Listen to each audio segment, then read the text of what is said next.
Olá, seja bem-vindo a mais um culto online da Igreja Batista Paulistana. Nosso desejo é anunciar a Cristo, a maior bênção que alguém pode ter nessa vida e em tempos difíceis como os atuais. Quem disse que para ter comunhão é preciso estar perto? Podemos ser instrumentos de Deus de união e esperança onde quer que estejamos. Basta ouvir a voz de Deus. Está disposto a ser seus pés e mãos neste mundo. Por isso, não hesite em nos procurar para uma oração, suporte ou palavra de conforto. As portas podem estar fechadas, mas nós não. As portas podem estar fechadas, mas nós não.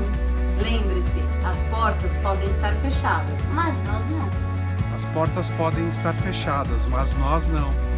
As portas podem estar fechadas, Mas nós não. As portas podem estar fechadas, mas nós não. Lembre-se, as portas podem estar fechadas, mas nós não. Lembrem-se, As portas podem estar fechadas, mas nós não. Um bom culto e que Deus abençoe a sua família.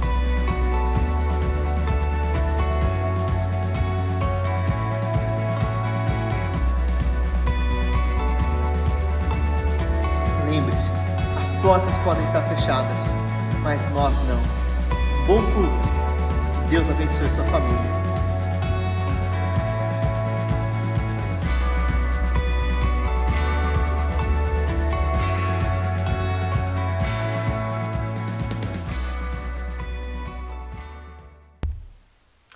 Bom dia, meus queridos irmãos. As portas podem estar fechadas, mas nós não.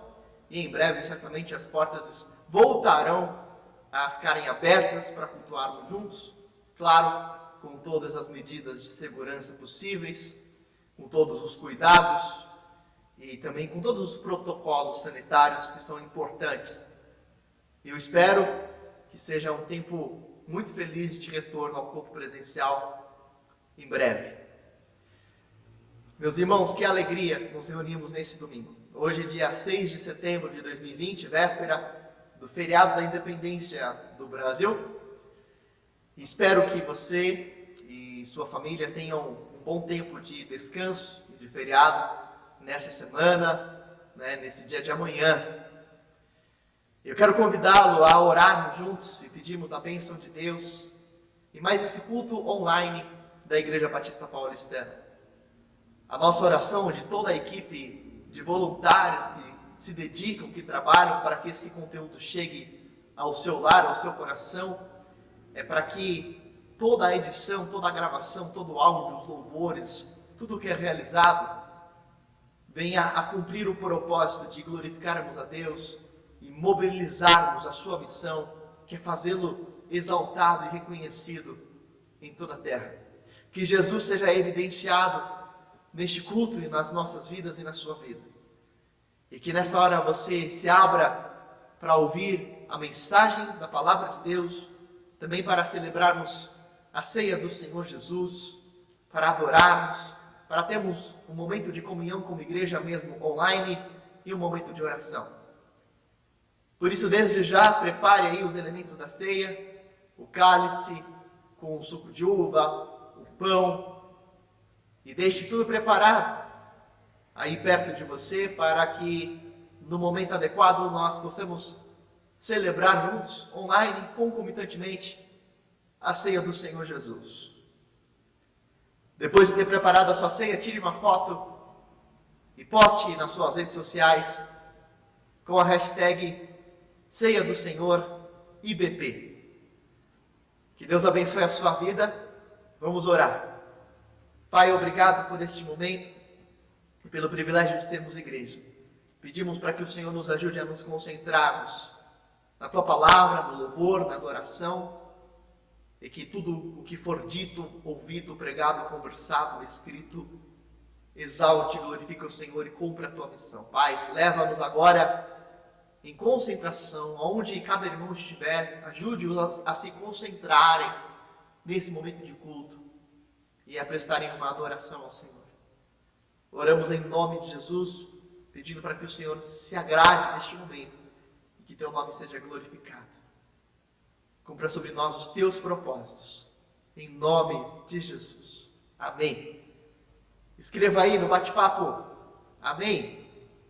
E se você ainda não fez isso, cumprimente os que estão online junto conosco. Escreva aí, bom dia, queridos irmãos, no nosso chat ao vivo no YouTube. Escreva graça e paz para todos os irmãos que estão online.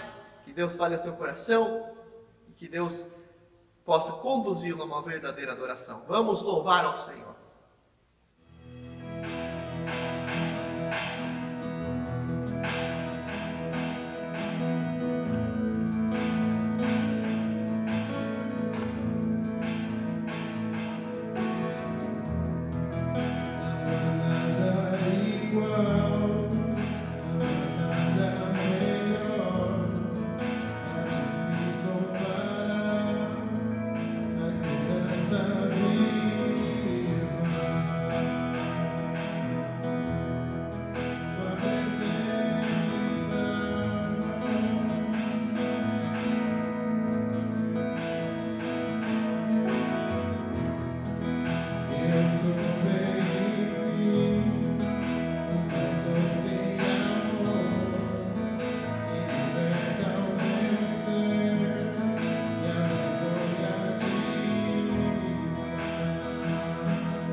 Aleluia, que tempo especial de louvor, de adoração, como é importante termos esse momento juntos como igreja. Lembrando, hoje, primeiro domingo de setembro, teremos a celebração da ceia online, então prepare desde já o seu cálice, prepare o seu pão, né? Tire a foto com a hashtag Ceia do Senhor IBP nas suas redes sociais. Continuaremos hoje a refletir na parábola de Lucas capítulo 15, e o tema de hoje é feridos pela religiosidade. Eu quero falar ao seu coração e estou orando para você que de alguma forma foi ferido pela religiosidade, ou você que sem saber é um religioso, ou você que tem potencial risco de se tornar um religioso, mesmo sem se identificar com esse tipo de pessoa. E a base da nossa reflexão está no Evangelho de Lucas, capítulo 15,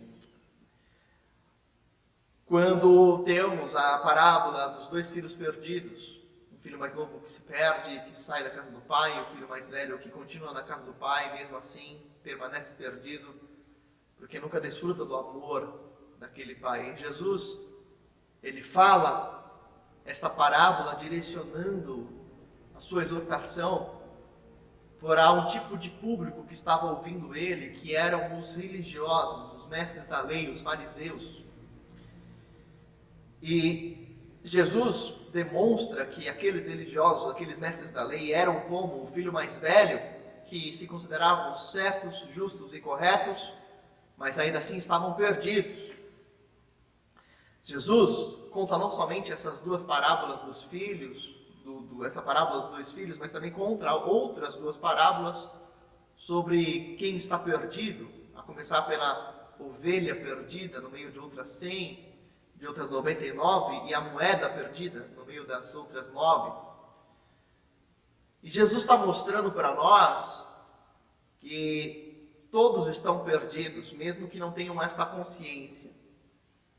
A verdade diante de Jesus não era que ele estava legitimando a postura daquele irmão mais novo, dizendo que é correto você se entregar a libertinagem, a todos os prazeres da carne. Jesus não estava falando isso. Jesus estava demonstrando a importância de um coração quebrantado que se reconhece pecador.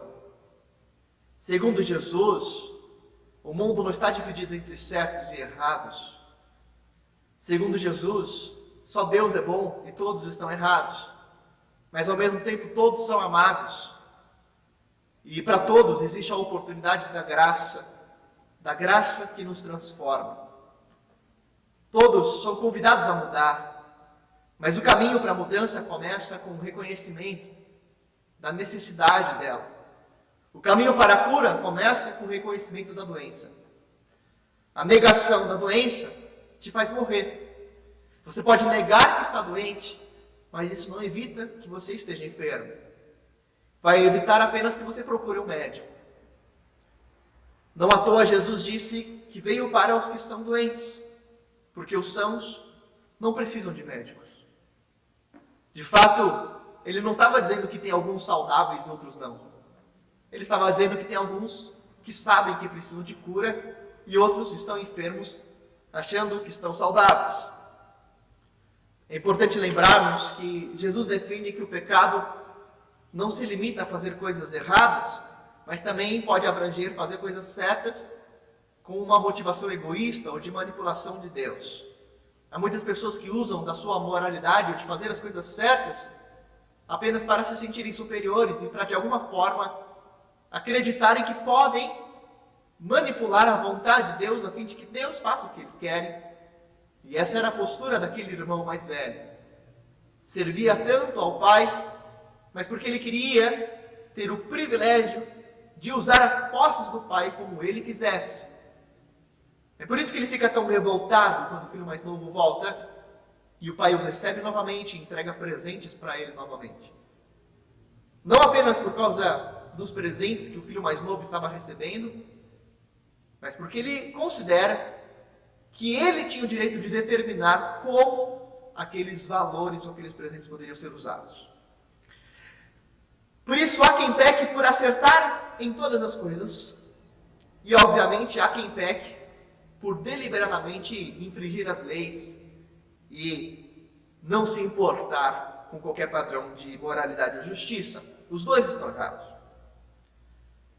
Mas eu tenho tantas coisas importantes para dizer aos irmãos nessa breve reflexão, porque quando a gente começa a analisar mais a fundo a postura do irmão mais velho, a gente vê que Jesus deu tanta centralidade para essa figura, porque há algo muito importante para os nossos dias e para a compreensão verdadeira do reino de Deus, se nós pararmos para prestarmos atenção, para entendermos a profundidade, e a importância, e a exortação, e a necessidade de olharmos para nós mesmos. E por mais que você não se identifique com essas duas personagens, o irmão mais velho ou o irmão mais novo, essa linha tênue, essa realidade está muito próxima de cada um de nós, desde a antiguidade, desde do primeiro século e até os dias atuais. O mundo está dividido entre moralistas religiosos e irreligiosos libertinos. E Jesus tem uma mensagem importantíssima para todos nós, que de uma forma ou de outra podemos nos encaixar em um desses dois lados, talvez em um momento em um lado, em outro momento em outro lado. Quando a gente vai para o final da parábola, em Lucas capítulo 15, verso 28 a 30, a gente vê que o filho mais velho encheu-se de ira e não quis entrar. E seu pai saiu e insistiu com ele, mas ele respondeu ao pai: olha, todos esses anos eu tenho trabalhado como um escravo ao teu serviço, eu nunca desobedeci às tuas ordens, mas tu nunca me deste um cabrito para eu festejar com os meus amigos. Mas quando volta para casa esse seu filho que esbanjou os teus bens com as prostitutas, matas um novilho gordo para ele. Meus irmãos, prestem atenção aqui, é muito importante, eu espero que você ainda esteja conectado aqui comigo e concentrado. Porque de forma muito sucinta, eu adianto para os irmãos que as pessoas que mesmo sem saberem, agem como esses irmãos mais velhos que se encheram de ira, elas regularmente reúnem em si algumas características. Sabe quais são as características das pessoas que agem como esse irmão mais velho? São pessoas que em determinados momentos agem com uma atitude controladora. Eles querem controlar a vida, a própria vida e a vida alheia. São pessoas que têm uma insegurança disfarçada de superioridade. São pessoas que têm uma incapacidade de perdoar porque elas estão iludidas com uma ideia de autoperfeição.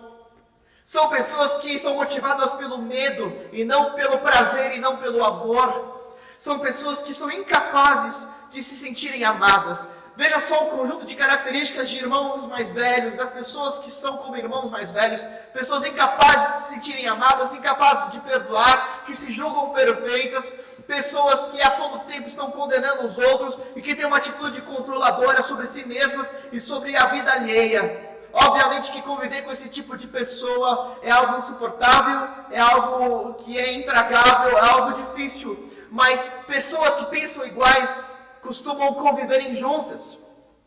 E quando nós agimos e pensamos exatamente assim, nós não nos importamos com outros que pensam como nós. E infelizmente existem ambientes hoje que reúnem pessoas que têm essas características. E se pararmos para pensar nos dias atuais, quais são os lugares que mais reúnem pessoas com essas características? Características de intolerância, de imposição, de moralismos, de religiosidade, de orgulho próprio. Se pararmos para pensar quais são os lugares que mais reúnem essas pessoas, infelizmente, perceberemos que em grande parte esses lugares são comunidades religiosas cristãs, são igrejas evangélicas. Infelizmente, as igrejas atuais são grandes concentrações de irmãos mais velhos. E eu acredito que é por essa razão que tem um grande número de descrentes ou de ex-evangélicos na nossa sociedade, ou de desigrejados, ou de crentes sem igreja. Você já conheceu algum crente sem igreja? Você já conheceu algum desigrejado, alguém que se considera cristão, mas que não congrega numa igreja porque ele se decepcionou com a religião, com a instituição, com as pessoas? Eu tenho certeza que você conhece alguém assim. Sabe por que esse número cresce a cada dia mais?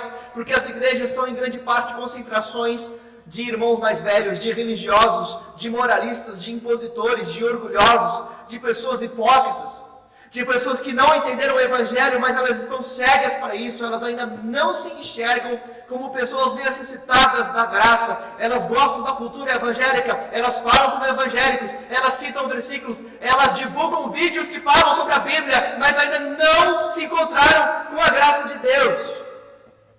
Jesus propôs que o reino de Deus é algo muito diferente de um ambiente cheio desse tipo de pessoa. Ao mesmo tempo, obviamente que o reino de Deus não é um lugar onde tudo pode, tudo é válido, onde não há leis, onde não há regras, onde há libertinagem, onde eu faço o que eu quiser e se há governo eu estou fora. Obviamente que Jesus não tem esse tipo de proposta extrema de um lado ou de outro, mas Jesus sempre esteve a favor dos quebrantados de coração. E infelizmente os atuais irmãos mais velhos possuem um terrível poder, não apenas de estragarem a si mesmos, mas de influenciarem outros. Infelizmente os religiosos dos nossos dias acabam gerando malefícios em outras pessoas e gerando reações extremas em outros. E aí nós estamos na sociedade polarizada em que nós convivemos hoje. O mundo caminha por uma polarização cada vez maior. O mundo caminha ou para pessoas extremamente religiosas, ou para pessoas totalmente avessas à religião e à fé cristã em geral. Pessoas religiosas, e elas são religiosas muitas vezes por serem inseguras, e por serem moralistas, não apenas vivem afastadas da presença de Deus, mas contribuem para o distanciamento de outros da verdadeira fé em Cristo. E aqui está o grande problema. Porque quem realmente se importa com Deus e com o reino de Deus, se importa em não ser um religioso. Vai se importar em não ser um moralista. Porque o moralista, o religioso, o inseguro, ele não apenas se estraga como ele estraga outros. Como ele acaba trazendo uma imagem equivocada do verdadeiro evangelho, da verdadeira igreja.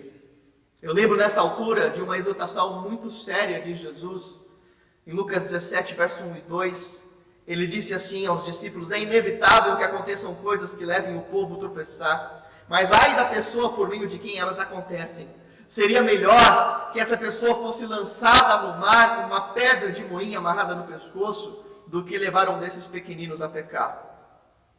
Então, a essa altura, você deve estar se perguntando assim: eu não quero ser esse irmão mais velho, eu não quero ser essa pessoa religiosa, eu não quero ser esse moralista, eu não quero ser esse fariseu, eu não quero ser esse hipócrita, eu não quero ser essa pessoa que seria melhor amarrar uma pedra no meu pescoço, eu não quero ser alguém que estraga a espiritualidade de outro. E como é que você faz para não se tornar esse alguém?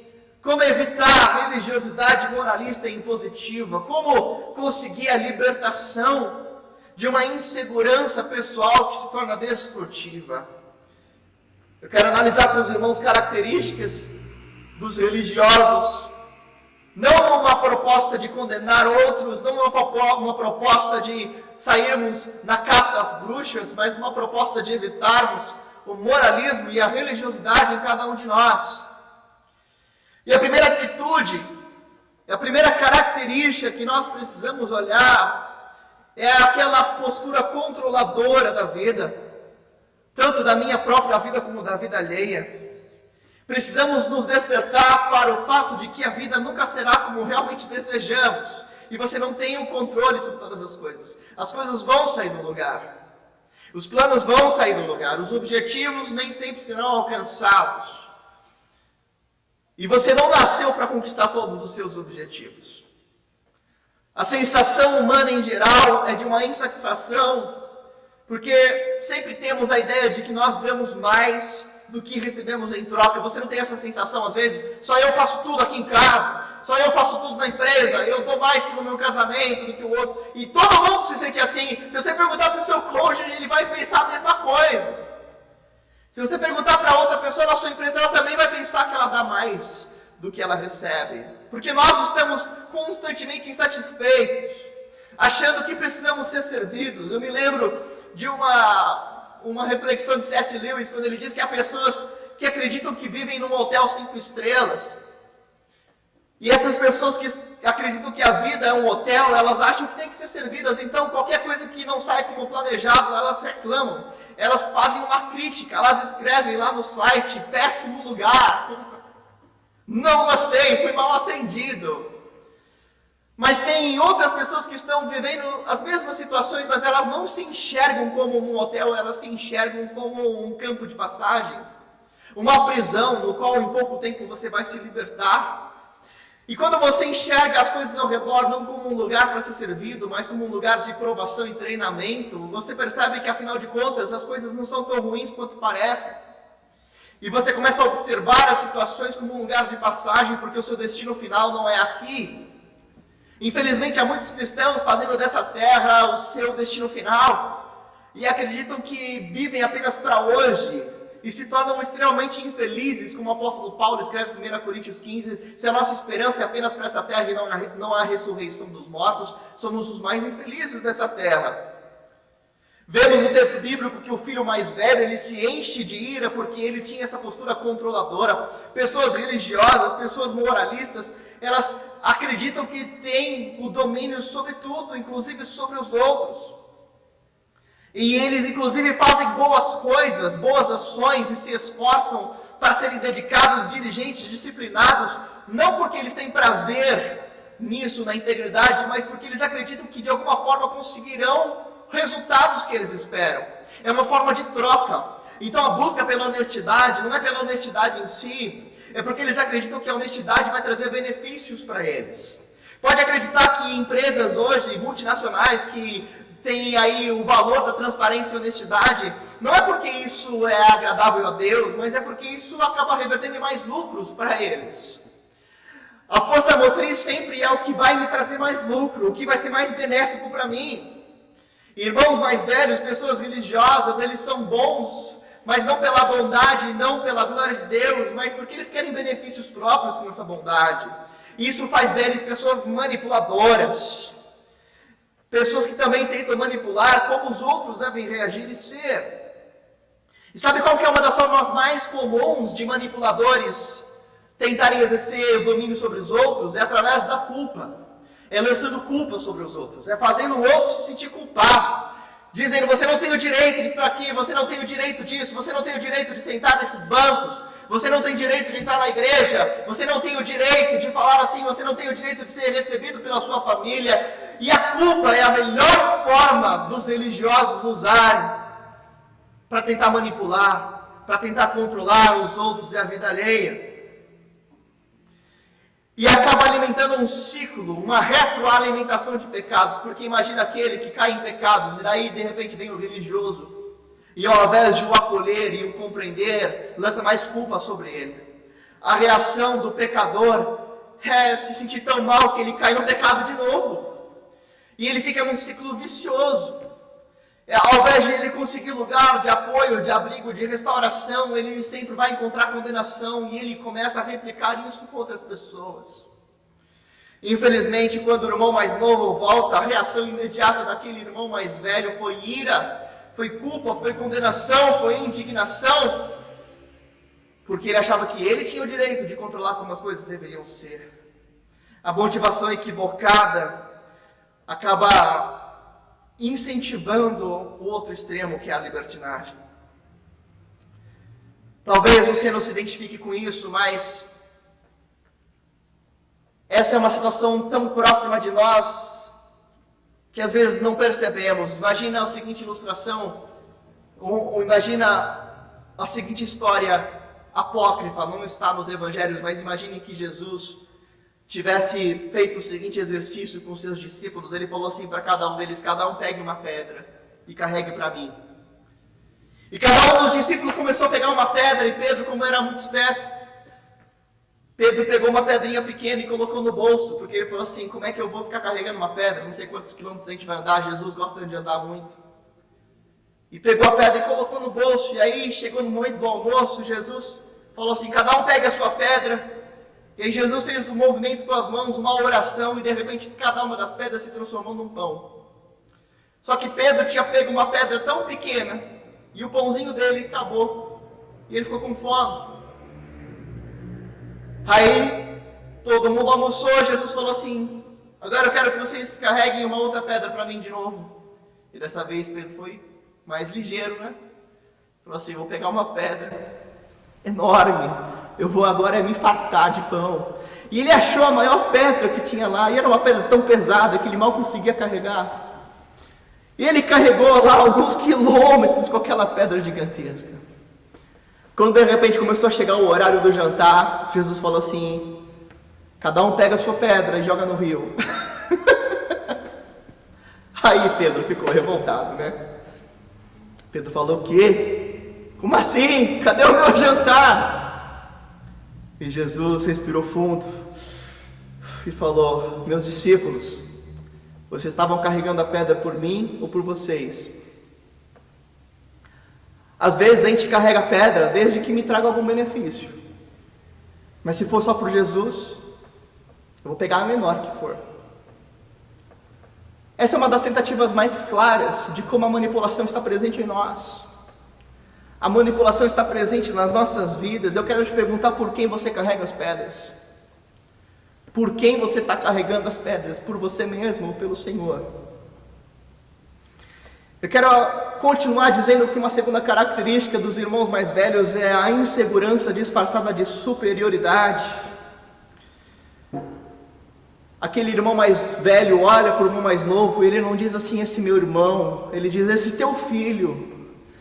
Porque ele se considerava naquela circunstância superior àquele irmão mais novo. Ele achava que ele tinha mais direitos. Irmãos mais velhos são tão inseguros quanto às suas posições diante de Deus, que eles precisam fazer mal aos outros, eles precisam falar mal dos outros, eles precisam desdenhar qualquer outra pessoa que eles não considerem tão superior quanto elas.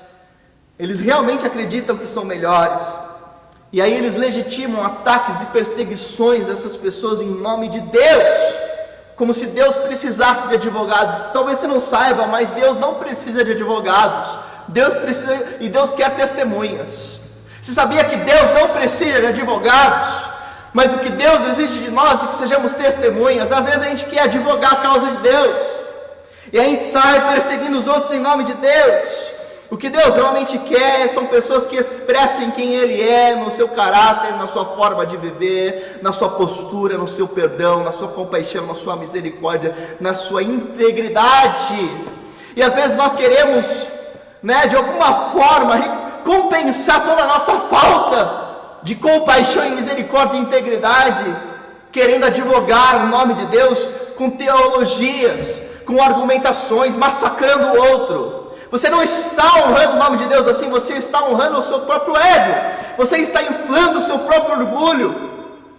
As pessoas que perdem a certeza de que Deus as ama, de que Deus as aceita pelos méritos de Cristo, constantemente se tornam radicalmente inseguras. Essa insegurança se revela sob orgulho e sob afirmações agressivas contra as outras pessoas. É aquela crítica defensiva feita aos outros. Se você tem extrema dificuldade em conviver com alguém que pense diferente de você, se às vezes você até desdenha aquela pessoa que pensa muito diferente de você, é possível que haja sinais de irmãos mais velhos no seu coração. Agora, uma outra característica que precisamos observar é a incapacidade de perdoar pela ilusão de uma autoperfeição. É muito difícil perdoar alguém quando nós nos consideramos realmente superiores à pessoa que nos ofendeu.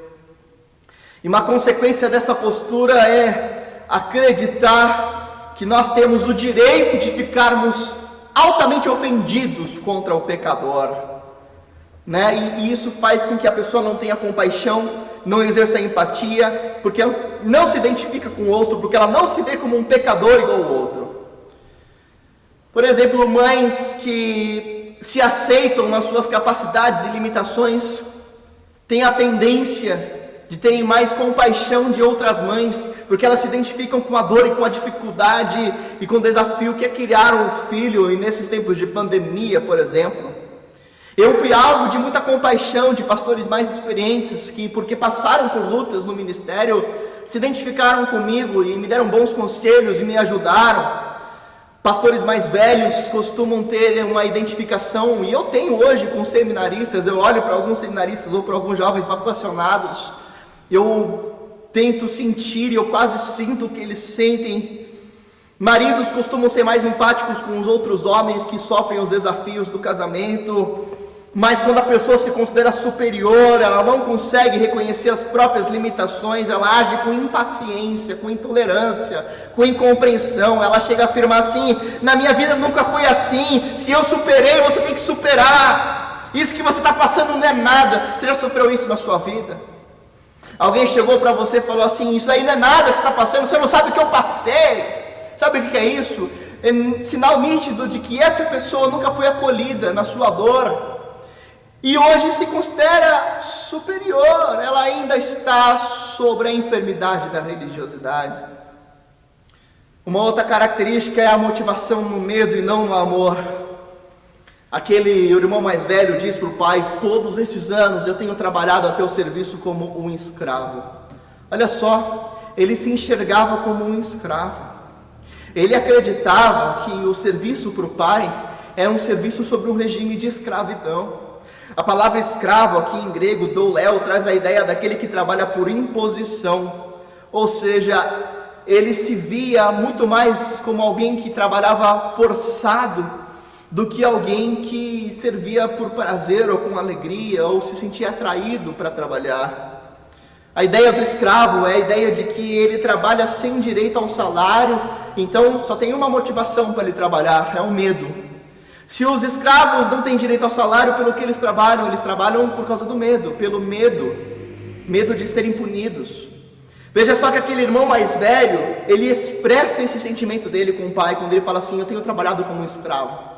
Sabe por quê? Porque pessoas que são religiosas, elas são movidas pelo medo, e não pelo amor, e não pelo prazer, não pela alegria. É o ressentimento. Infelizmente, meus irmãos, a consequência de ser movido pelo medo é que quando nós fazemos pela obrigação, nós seremos movidos pela lei do menor esforço. Quando você faz algo porque você é obrigado, você vai fazer apenas o que é suficiente. Quando você faz algo porque você deseja, você vai fazer o que é excelente. Você faz além, você se dedica, porque você não faz apenas pela obrigação, você faz porque quer. E quando a gente traz esse princípio, essa realidade para o relacionamento com Deus, isso muda tudo na nossa espiritualidade. Quando a gente traz esse princípio para o nosso relacionamento com o próximo, com as outras pessoas, isso muda tudo, a forma de conviver com o outro e a longevidade dos meus relacionamentos.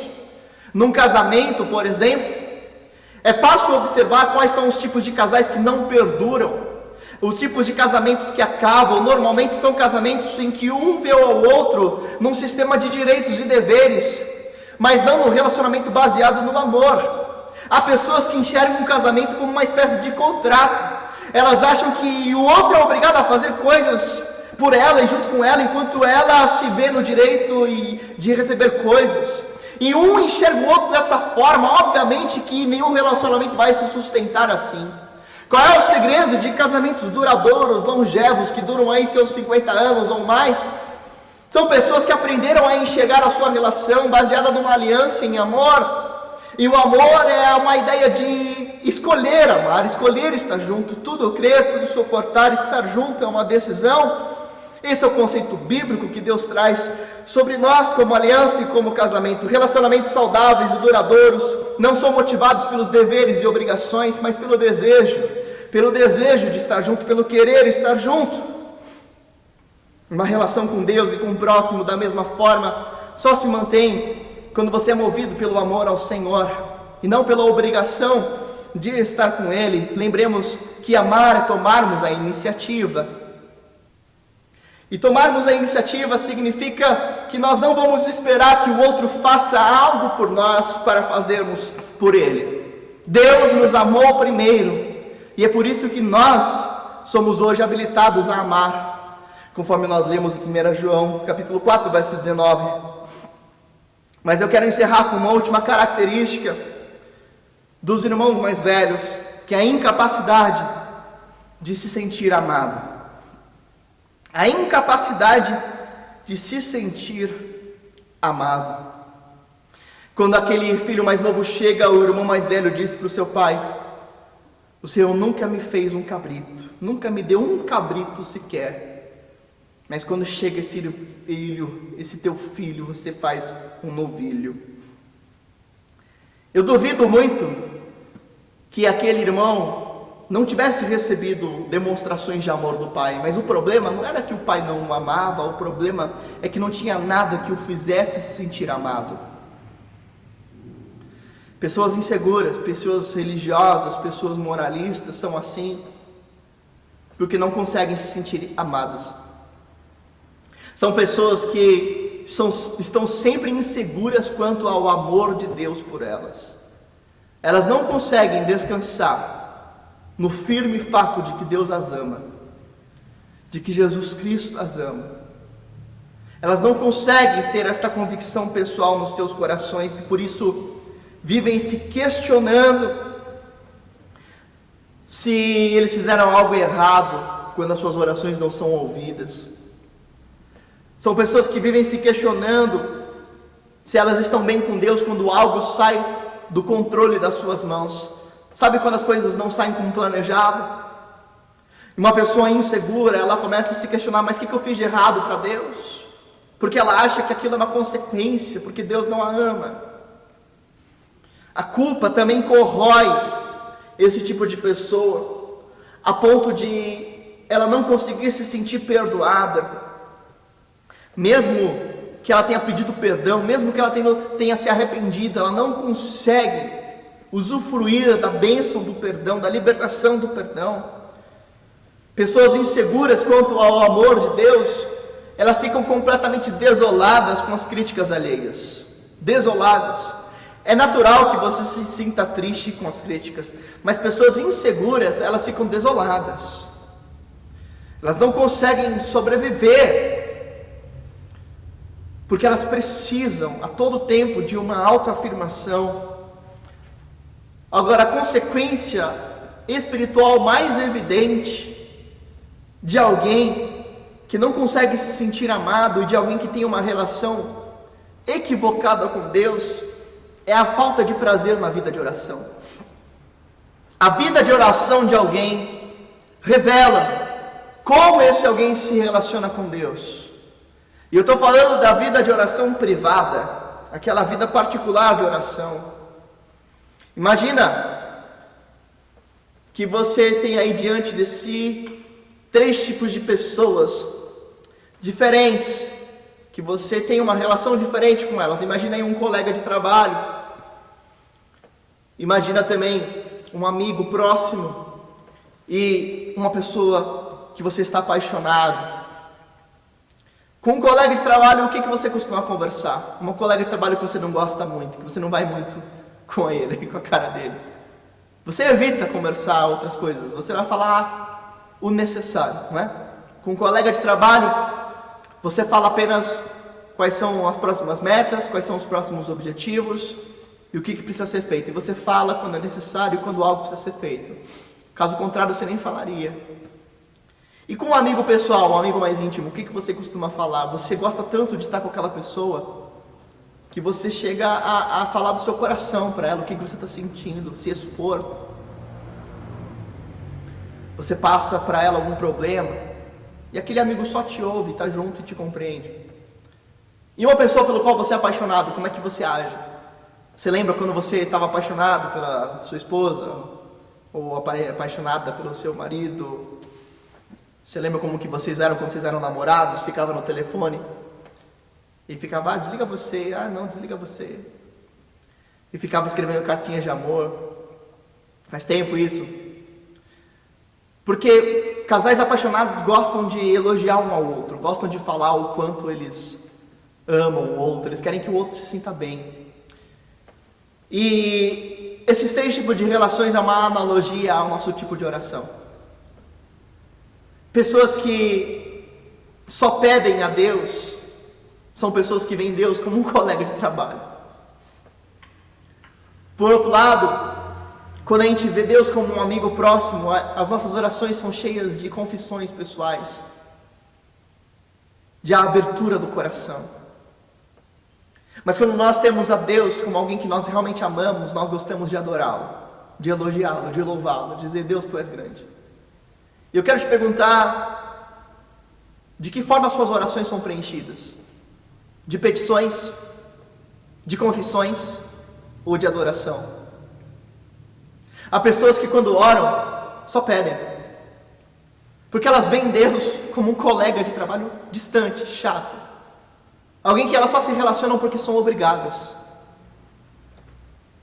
Mas quando nós avançamos e sair da religiosidade, é ver Deus como um amigo no qual eu posso abrir meu coração, e ver Deus como aquele que é o meu maior amado, o qual eu amo adorá-lo, e passo horas o adorando, e eu tenho prazer em dizer quão grande Ele é. Como é a sua vida de oração? Como o seu tempo com Deus é preenchido? Tem pessoas que só oram quando precisam muito de algo, de uma cura, alguém que precisa de cura, um parente, um filho, um amigo, um pai, uma mãe, um tio, tia, um sobrinho. Aí elas oram, aí vão na igreja. O objetivo principal da oração dos irmãos mais velhos é controlar o ambiente, em vez de se entregar ao relacionamento íntimo com Deus a quem ama, como escreve Tim Keller. Eu lembro aqui um resumo das características dos religiosos, dos moralistas e dos distantes de Deus. São aqueles que têm uma atitude controladora, são aqueles que são inseguros, mas disfarçam a insegurança com superioridade, são aqueles que são incapazes de perdoar pela ilusão de uma autoperfeição, são aqueles motivados no medo e não no amor e no prazer, e são aqueles que são incapazes de se sentirem amados e por isso movem as suas orações apenas com petições. Mas talvez você não se considere um religioso, como eu estou afirmando aqui, e você fale assim: poxa, ainda bem que essa palavra não é para mim. Ainda bem que eu não sou como esse religioso. O alerta que nós precisamos ter para nós é que em cada um de nós há um risco potencial de nos tornarmos irmãos mais velhos. Em cada um de nós há um risco de nos tornarmos distantes de Deus, mesmo que não venhamos a perceber isso. Cada atitude nossa, cada opção, cada forma de relacionamento, cada escolha, cada palavra, cada forma de enxergar o outro e o mundo ao meu redor, carregam um potencial destruidor da espiritualidade, da verdadeira espiritualidade, da sua relação com Deus. Você pode talvez ter sido ferido pela religião, e que bom se você está me ouvindo até aqui, se você foi alguém que foi de alguma forma ferido pela religião. Ou talvez você pode ter sido alguém que não teve origem no ambiente religioso e veio a se tornar cristão. Eu não sei qual é a sua origem, se você nasceu na igreja. Tem gente que nasceu na igreja, que se tornou um religioso pela imitação do comportamento dos outros. Teve gente que nasceu na igreja e foi ferido pela religião e por isso se afastou totalmente da igreja. E tem gente que nunca foi de igreja nenhuma, mas se sentiu atraído pelo verdadeiro evangelho. Em qualquer um desses casos há um risco horrível e tremendo de replicarmos uma má atitude moralista, orgulhosa, pedante, religiosa sobre outras pessoas e, infelizmente, replicarmos os erros dos outros e conduzirmos outros a errar. Meus irmãos, nós precisamos olhar para nós mesmos, rever o nosso próprio coração, olhar agora para nós, olhar para a nossa igreja no ano de 2020, olharmos para a igreja evangélica brasileira em 2020 e percebermos qual o caminho que estamos trilhando, para onde nós queremos ir. O único caminho para conhecer a Deus, o único caminho que nos livra das enfermidades do moralismo e da religiosidade, é o caminho do verdadeiro evangelho proposto por Jesus. E esse verdadeiro evangelho pode ser que não tenha nada a ver com o que você aprendeu. Pode ser que o verdadeiro evangelho seja muito diferente daquilo que você julga ser um evangelho. Com esse tipo de discussão, argumentação, postura, com a sua falta de acolhimento do outro, com o seu orgulho, com se achar superior. Preservar a sã doutrina ou a tradição, nada disso importa, se não houver verdadeira relação com Deus e espiritualidade. Eu quero propor um desafio para orarmos e partirmos para a celebração da ceia. E a primeira verdade, o primeiro desafio é o seguinte: se você nasceu num ambiente religioso, e se você sem perceber se tornou assim, hoje é tempo de se libertar. Aleluia. Há tempo de abrir os olhos. Há tempo de ver Jesus como Ele realmente é. Se você tem aversão à religiosidade, você ficou até aqui, chegou até aqui, saiba que o caminho de Cristo não significa uma vida sem mudança, sem arrependimento e sem transformação. Talvez você se tornou avesso à religião, mas não acredite que Cristo é um Cristo que ama sem ser justo. Não acredite que um Cristo é um Cristo que aprova a libertinagem. Não, Ele anseia e propõe a transformação. Vá e não peques mais. Olhe e cuide para não se tornar um irmão mais velho. Amém? Queria orar por você e orar por pessoas que você conhece que talvez se afastaram da igreja por causa da religiosidade. Não estou falando de pessoas que se afastaram da igreja por serem religiosas. Tem gente que se afastou da igreja por serem religioso, porque não suporta uma pregação do verdadeiro evangelho. Tem gente que se considera irmão mais velho e sabe disso, e aí se afasta da igreja. Não, estou falando de pessoas que foram feridas pela religiosidade. Quero te convidar a orar por essas pessoas, a orar e se colocar também nesse lugar. Se Jesus te mandasse carregar uma pedra, por quem você carregaria?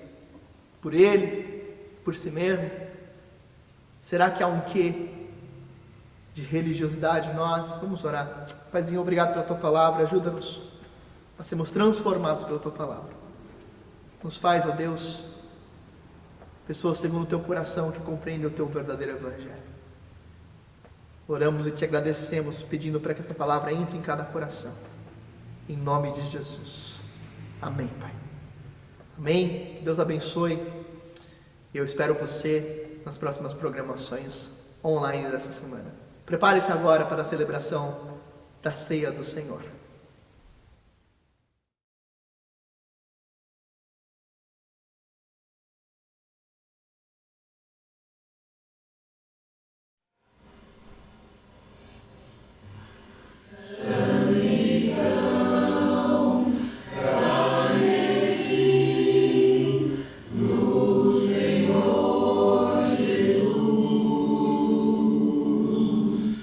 Deus sofreu.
Amém. Que bênção esse momento de preparação para a ceia do Senhor. E eu peço agora que você separe aí os elementos, deixem aí próximos de você. E vamos orar. Vamos entregar a Deus esse momento, vamos pedir ao Senhor para que esteja entre nós e abençoe esses elementos, o pão, o suco de uva, e também conduz os nossos corações para perto dele. Vamos orar juntos. Pai, obrigado. Obrigado pela tua palavra, pelo hino, pela adoração e pela oportunidade de celebrarmos a ceia do Senhor juntos agora como igreja. Oramos agora em favor de pessoas que se decepcionaram com religiosos, com a religião, que se afastaram de Ti. Dá a eles a oportunidade de conhecerem o verdadeiro Evangelho. Oramos por aqueles que estão entre nós, mas que ainda precisam de um contato com a Tua graça. Alcança-os com a Tua graça poderosa, que é maior do que a religião, que é maior do que conhecimento doutrinário, que é maior do que tempo de igreja. Oramos, ó Pai, em nome de Jesus, para que o Senhor nos mova como uma igreja que é um organismo vivo, verdadeiro, ligado no Senhor. E agora, nesse momento de ceia, nós expressamos que estamos ligados a Ti, Senhor Jesus. Tu és o cabeça, Jesus Cristo, nós o Teu corpo. Tu és o noivo, nós somos a Tua noiva. Jesus, nós somos parte do Senhor e só existimos por causa do Senhor. Tu és o principal, Jesus Cristo, Tu és digno de toda a honra.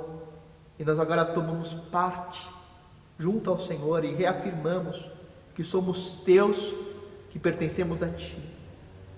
Abençoa, Jesus, esses elementos que estão aí na casa dos meus irmãos, o pão, o cálice, Deus, que o Senhor esteja agora junto com cada um dos meus irmãos que oram, que se preparam para a ceia. Abençoe esses elementos, esteja aqui entre nós. É a nossa oração, em nome de Jesus. Amém.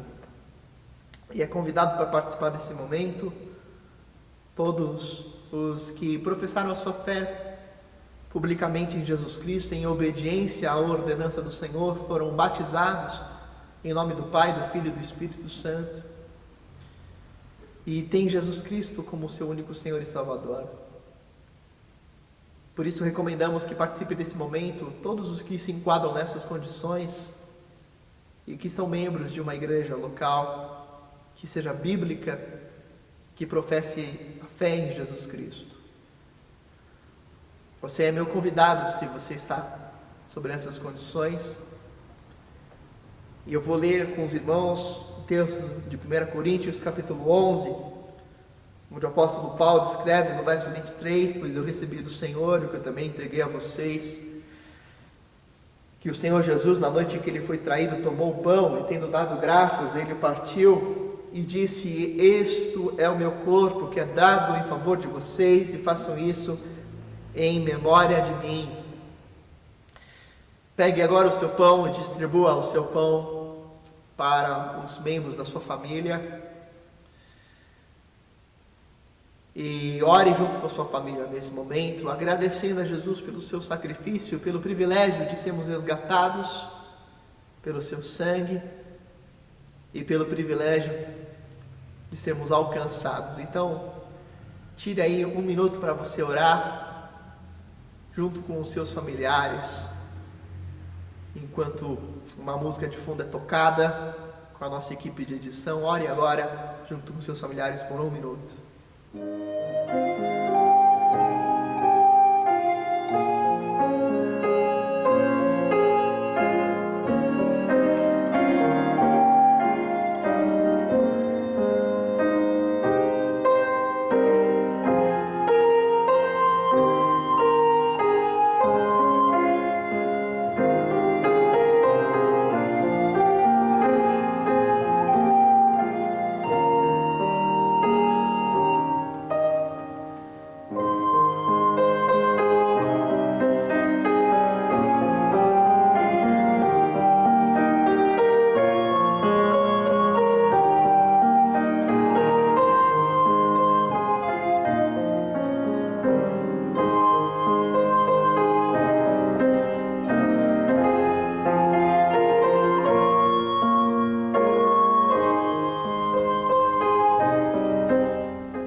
Obrigado, meu Deus, porque nós podemos ser parte do Teu corpo e porque nós podemos celebrar este momento juntos. Obrigado, Jesus, pelo verdadeiro Evangelho e pela Tua graça. Oramos em Teu nome. Em nome do Senhor Jesus e graças ao Senhor, comamos todos o pão.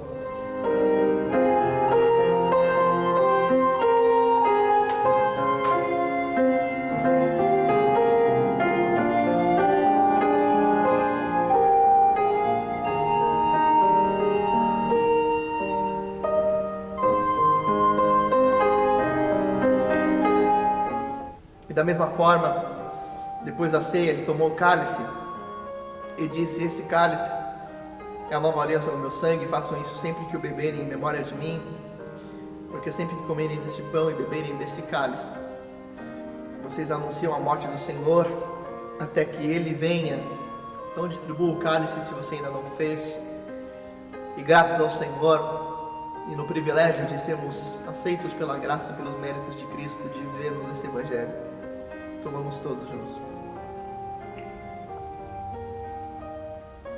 Amém. Louvado seja o Teu nome, Deus. Continue aqui a abençoar a cada irmão e a cada vida na Tua presença. Que Tua graça encha a cada lado do Teu amor. Em Teu nome, Jesus. Amém. Diga aí amém. Diga aleluia. Escreva aí glórias a Deus no nosso chat. Que bênção tremenda esse momento. Eu quero agradecer a todos os irmãos que contribuíram para a nossa festa da colheita. Foi um tempo tão especial e muitos irmãos se dedicaram. Eu fiz várias entregas, delivery na casa dos irmãos, e quem comeu a feijoada disse que estava muito boa. Então eu agradeço aqui publicamente a todas as irmãs e os irmãos. Foram muitos que trabalharam no preparo desses alimentos, das feijoadas, das panquecas. Estavam deliciosas. Eu comi a panqueca, esquentei no forno, estava fantástico. Parabéns. Os PGMs foram fenomenais. Eu estou tão feliz com os PGMs da nossa igreja, com o envolvimento, com a organização, com a dedicação. Então, louvado seja o nome do Senhor Jesus por cada irmão que se dedicou. Eu me lembro aqui de tantas pessoas, mas eu não consigo citar todos os nomes, tá? Mas alguns foram realmente dedicados. A Carla, a Lourdes, a Vanessa, a Tânia, a Aline, a Andréia, a Sônia, e todos os líderes de PGMs, tantas pessoas que serviram, a Ellen que ajudou aqui nas vendas. Foi muito especial. Obrigado. Me perdoe se eu esqueci alguns nomes, eu não consigo citar todos, mas para a glória de Deus nós levantamos um total de R$ 7.630,59. Aleluia! Porque essa é a maior oferta levantada com o evento, nessa história recente da igreja, pelo menos nesses últimos 7 anos. É a maior oferta levantada com um só evento, mais de R$7.000. Diga glórias a Deus. Aleluia, porque esses valores vão nos ajudar a comprar os equipamentos. São equipamentos de ponta. O orçamento foi reajustado, vai ficar um valor um pouco elevado. O dólar está muito caro. Então qualquer oferta vai ser relevante. O nosso teto já está sendo feito. Nessa semana as obras já começaram. Estou muito feliz porque a gente está reformando o teto da igreja, graças às suas ofertas. Obrigado. A obra vai continuar, vai crescer e vai se expandir. Faça parte dessa obra. Lembro os irmãos que os nossos atendimentos psicoterápicos continuam. Temos apenas uma vaga agora. Graças a Deus, pessoas estão sendo atendidas, estão sendo tratadas emocionalmente. E você, se precisar, pode indicar alguém para agendar. Envie um WhatsApp para a nossa igreja, 11 95640 7728, ou um e-mail para a nossa igreja solicitando um agendamento. O nosso bazar missionário sempre é uma forma de você também abençoar e contribuir com a obra de missões e abençoar a comunidade. Muitas pessoas do entorno são abençoadas com os itens que você doa. Então prepare desde já aquele item para doação, aquele sapato que você usou uma vez, sabe? Aquele cinto que você tem guardado, você usou 2 vezes. Aquela gravata, Talvez aquela camisa que você comprou, mas engordou na quarentena. Aquela roupa que você comprou e agora não te serve mais, você ainda está com a etiqueta. Sabe o que você pode fazer? Doe para o nosso bazar missionário. Teremos um grande bazar de dezembro, bazar de Natal. E todos os valores arrecadados vão para missões. Nós temos vários projetos que são abençoados. A Casa Ayás, a Cristolândia, Unidade Feminina, o Lar Batista de Crianças, missionários em Roraima, missionários na Ásia, entre muçulmanos. Todos os projetos sustentados com essas ofertas. Então doe, mesmo que tenha bom, doe, mesmo que principalmente que está em bom estado, doe. Mais bem-aventurado é dar do que receber, disse o Senhor Jesus, e o apóstolo Paulo repetiu. Então, tenha a alegria de doar. Desapega paulistrana. E eu quero convidar a todos para o nosso grande encontro de celebração de PGMs no sábado, dia 19 de setembro, às 19h30, online, pelo Zoom. Eu vou enviar o link para o nosso WhatsApp da igreja. Se você quiser participar, envie um WhatsApp para a igreja. E se você ainda não participa de PGMs, você está de fora, dá a oportunidade de ser bem acolhido, amado, de cumprir a missão, de olhar nos olhos, de orar, de compartilhar, de estudar a palavra, de iniciar relacionamentos discipuladores e obedecermos a Jesus Cristo. Faça discípulos, viva de uma vida discipular, cumpra a missão, não seja omisso, participe de um pequeno grupo multiplicador. Entre agora em nosso site bpaulistana.com.br/líderespg. E se você é novo por aqui, eu quero que você entre em contato com a gente. Mande uma mensagem em nosso site, envie um WhatsApp, escreva no nosso chat. Você será bem-vindo, recebido, acolhido. Queremos orar com a sua vida, conversar com você. Participe dos nossos PGMs online nessa semana. Se você tem sede de Deus, quer refletir mais sobre essa palavra, nós continuaremos a refletir sobre tudo isso nessa semana. E muito obrigado a você que coopera mensalmente, regularmente, com ofertas para missões, com seu dízimo, com a contribuição financeira. Louvado seja o nome de Jesus, porque o Senhor tem usado a sua vida. Agora o nosso próximo desafio é a compra dos equipamentos novos, que são caríssimos, são muito caros, mas nós vamos conseguir. Por isso, continue a fazer a sua oferta. Em breve teremos equipamentos novos, nova mesa, nova câmera, nova iluminação. Vai ser excelente, vocês vão ver que maravilhoso vai ficar. Mas seja um instrumento de Deus para isso ser viável. Continue a fazer a sua oferta, a sua contribuição em nossa conta bancária, está aparecendo aí na sua tela. Que Deus abençoe muito a sua vida e continue a te usar. Vamos orar, e antes de orarmos, quero lembrar os nossos aniversariantes. São muitos aniversariantes nessa semana, então parabéns para vocês, queridos Jaime e Diná, aniversário de casamento no dia 3 de setembro, parabéns para a querida Maria Luísa Faria, olha só, a nossa intercessora Maria Luísa Faria, faz aniversário amanhã, dia 7 de setembro, no dia da independência. Dia 8 faz aniversário Marcos Mezzanelli Pretelevites, parabéns, querido Marcos, Deus abençoe sua vida. Também faz aniversário no dia 8 a Flávia Kesa Jenny Pereira, Flavinha, parabéns Flávia. No dia 8 faz aniversário também a querida Francisca, que honra poder participar da sua vida, da sua caminhada cristã, querida irmã Francisca, você é uma bênção, faz excelentes doces. No dia 10 faz aniversário o Lucas, o filho da Francisca e do Fábio, parabéns Luquinhas.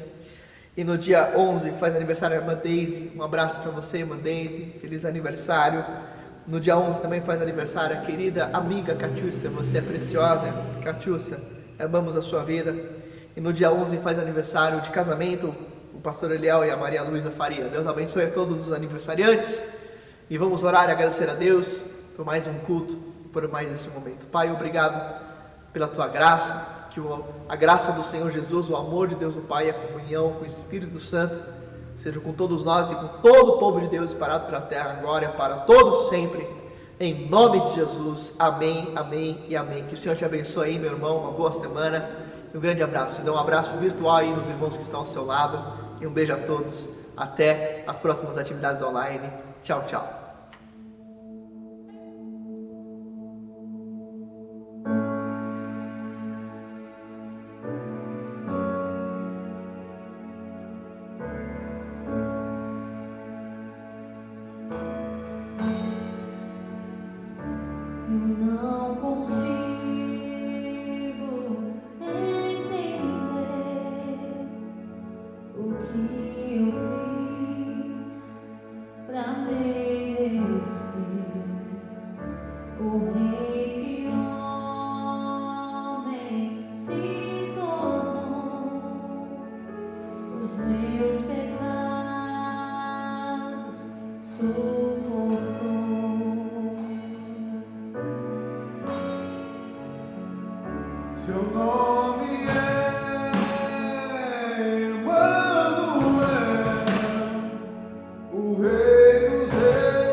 Your Lord.